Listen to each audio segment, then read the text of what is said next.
Il y a aussi une des créations qui est en cours, mais c'est une reprise en fait pour le jeune public, parce qu'on n'a pas parlé de cet aspect-là de ton théâtre, mais tu as écrit un texte en fait, qui est une adaptation des Contes de Des contes de Grimm, Grimm, oui. qui est à l'École des loisirs, Oui. et que tu reprends au Théâtre de la Ville prochainement. C'est une suite de productions qui a eu lieu à Avignon, je crois, ou même antérieure, que tu as recréé au moment d'Avignon. J'ai monté cette pièce 5 fois, donc je n'en finis pas de Oui, de voilà, la c'est ça. remonter. Ça m'étonne moi-même. D'ailleurs, chaque fois, je crois que c'est fini. Et puis, je sais pas, il se passe 4 5 ans. Et je reviens à ce conte de Grimm primitif dans mon histoire initiale. Un, un père qui coupe les mains de sa fille. À la fin du conte, les mains repoussent. Je ne sais pas pourquoi cette histoire m'obsède au point que j'en ai fait 5 mises en scène. Et chaque fois, ça revient. Là, je pensais que c'était terminé. C'est Emmanuel de Marcimonta qui m'a dit: Oh, il faudrait que tu fasses quelque chose dans le cadre des nouveaux rythmes scolaires. Ce que je trouvais très très bien, formidable, épatant. Faisons ça avec presque rien. Cette idée aussi de faire du théâtre avec rien aussi est une chose qui me motive toujours. Quand on me propose de faire du théâtre avec rien, j'ai toujours envie de le faire. Et ça a été le cas aussi pour Et tout le Schill. cycle Échille, Ouais. parce que j'ai monté toutes les pièces d'Échille, dont quatre de ces pièces, avec vraiment rien. C'est-à-dire pas de décor, pas de costume, rien que deux, trois acteurs dans certains cas. Et, euh, et ça donne un luxe incroyable, parce qu'on peut transporter ces spectacles-là un peu partout. Il y a une action sociale qui est immédiatement liée à la légèreté de ces productions.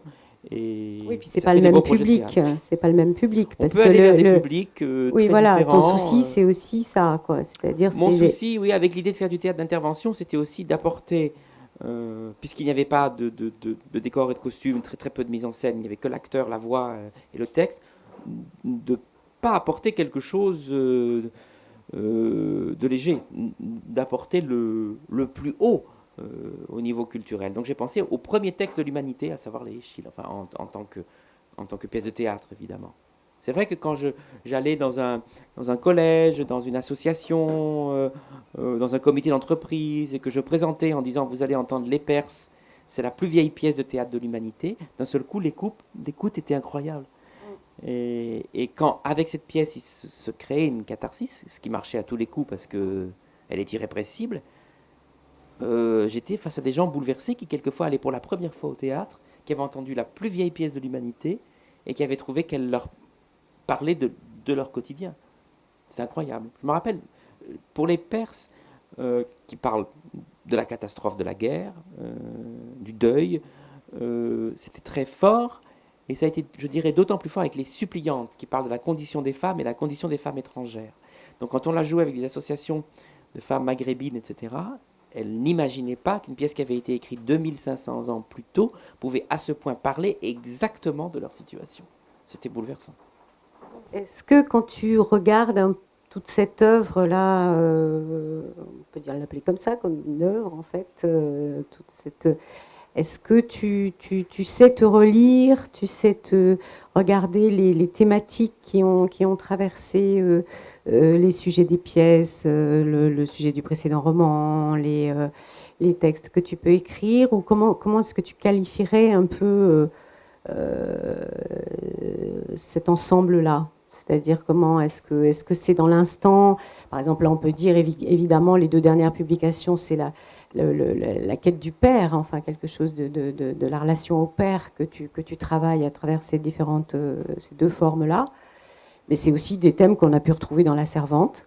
Je dirais c'est des thèmes qu'on peut retrouver ailleurs. Enfin, c'est un sujet qu'on peut retrouver ailleurs. Est-ce que quand tu regardes comme ça l'ensemble de ton travail, tu pourrais dire, ou est-ce que c'est toujours finalement au fond la même chose, où tu travailles une question? J'ai une très grande chance, c'est que quand je regarde tous ces livres-là, je suis impressionné du nombre de livres qu'on a fait et qu'on a fait ensemble. C'est absolument incroyable.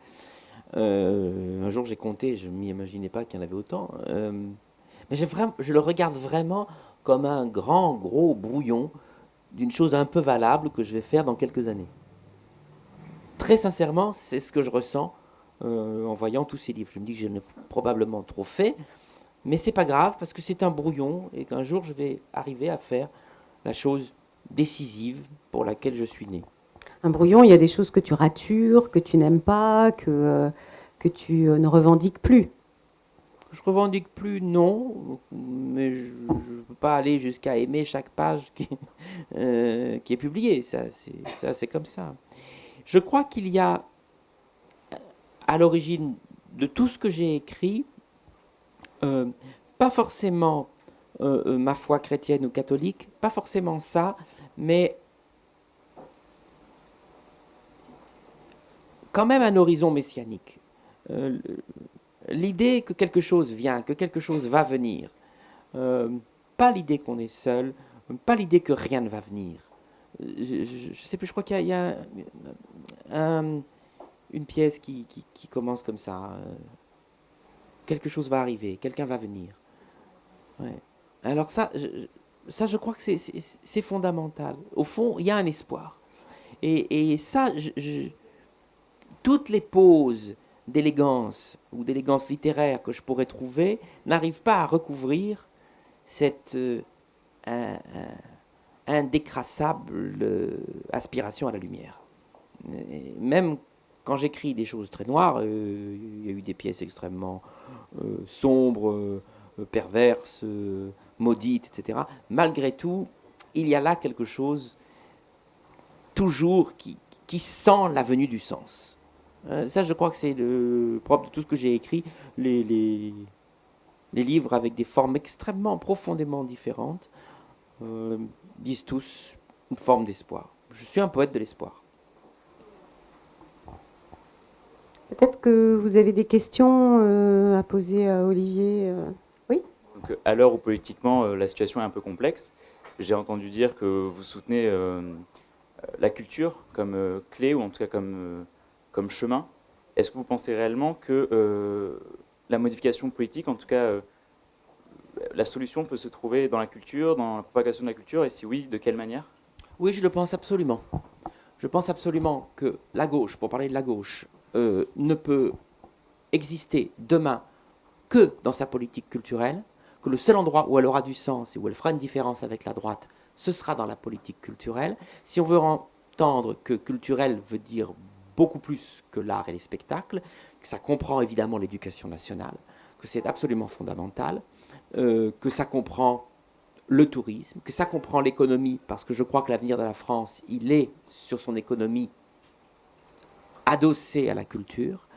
Je crois que même les questions de la sécurité, qui semblent très éloignées de la culture, peuvent trouver une réponse. Vous savez, à Avignon, nous avons, le Festival d'Avignon a maintenant un théâtre qui s'appelle la Fabrica, et qui a été érigé, fort heureusement, un peu par un coup de chance, mais c'est bien tombé, dans un des quartiers les plus difficiles d'Avignon. Depuis qu'il y a ce théâtre, il y a aussi toute la rue qui est éclairée. Depuis que la rue est éclairée et qu'il y a ce théâtre et qu'il y a des choses qui se passent, la violence s'est arrêtée dans ce quartier. Elle est peut-être allée un peu plus loin, donc la solution n'est pas trouvée. Je pense qu'elle est allée plus loin à la rocade. Mais en tout cas, j'ai été surpris de voir qu'une institution culturelle a apporté des réponses non seulement économiques, mais même dans le domaine de la sécurité. C'est incroyable parce que tout de même, ce n'est pas les propos du Front National sur le plan sécuritaire, ni de Manuel Valls d'ailleurs. Donc oui, je crois absolument, et absolument, que la culture est l'avenir politique, économique de la France. Et je suis sidéré de voir que le peuple le comprend de plus en plus et les politiques de moins en moins. C'est-à-dire que la parole culturelle se retire petit à petit des programmes politiques, particulièrement de la gauche, toujours parce qu'ils ont peur du peuple, au fond, peur que ça fasse élite, et au contraire, je vois la fréquentation de la culture augmenter, l'enjeu de la culture extrêmement important dans toutes les villes de France, et on assiste à une chose extrêmement troublante, qui est que quelquefois les politiques locales ont beaucoup plus conscience de l'importance de la culture que certains grands prophètes de nos partis. J'y crois absolument. Et puis je vais vous dire autre chose, c'est aussi la seule chose sur laquelle j'ai vraiment envie de m'engager. Cette idée de la culture liée à la politique. Parce que quand je suis face à un homme politique, j'essaie de lui rappeler toujours qu'un parti politique, c'est de la culture. Nous ne sommes pas une zone marginale dans un programme politique. C'est nous qui contenons la politique. Je veux dire nous, la culture et les hommes de culture, qui contenons la politique. Et ce n'est pas la politique qui contient ce petit élément de politique culturelle. C'est pour ça que c'est la situation aujourd'hui du ministère de la Culture me peine énormément, parce que d'année en année, les budgets sont rabotés. Quand les budgets ne sont pas rabotés, le périmètre est agrandi avec les mêmes budgets, donc ça revient exactement au même. Notre ministère de la Culture s'appelle encore ministère de la Culture et de la Communication. Je n'aime pas beaucoup cette appellation. On voit des ministres qui, les uns ou les unes après les autres, voient leur budget chaque fois un petit peu plus tendu. Et on voit que la rue de Valois n'a plus une très très grande importance politique. Ça, je pense que c'est une véritable erreur politique de la part de ceux qui sont nos élus. Olivier, Eh bien, merci beaucoup. voilà, bah merci à toi d'avoir fait le détour par Paris, Paris 5e. Paris 5e, alors que tu étais à Avignon déjà à préparer le programme de l'année prochaine, parce que je crois que ça y est, vous êtes... non, tout juste. Bon, C'est ce que je dis. oui. Pour toi, tu vas le commencer. Nous, la rentrée a commencé à Avignon lundi, donc on démarre doucement quand même. D'abord, il a fallu qu'on pense nos plaies de cet été, car c'était un Avignon particulièrement difficile, qu'on fasse les comptes, ce qui va être une chose difficile. Les comptes, ça se fait lentement. Tu as annoncé quand même un déficit. J'ai annoncé un déficit de 300 000. Je pense que c'est à peu près à ça qu'on arrivera. C'était à la SERP, évidemment, puisque tous les remboursements n'ont pas eu lieu. Mais enfin, on a dû rembourser 10 000 billets pour cause d'annulation, ce qui est particulièrement dur pour un directeur du festival. Et 10 000 billets, ça peut être à peu près dans cette zone-là, 200, 250 000. Ce sera donc dur pour le festival prochain. Voilà, donc moins de spectacles. Non, pas forcément moins de spectacles, mais en tout cas, évidemment, moins de production. C'est-à-dire le festival... Moins d'engagement. Voilà, le festival aura moins les moyens d'être moteur et d'être à l'origine des projets, et il sera beaucoup plus un festival d'accueil. Celui-là, en tout cas, puis j'espère qu'on reprendra nos plumes dans un an ou deux. Ben, merci à tous. Merci à beaucoup. vous.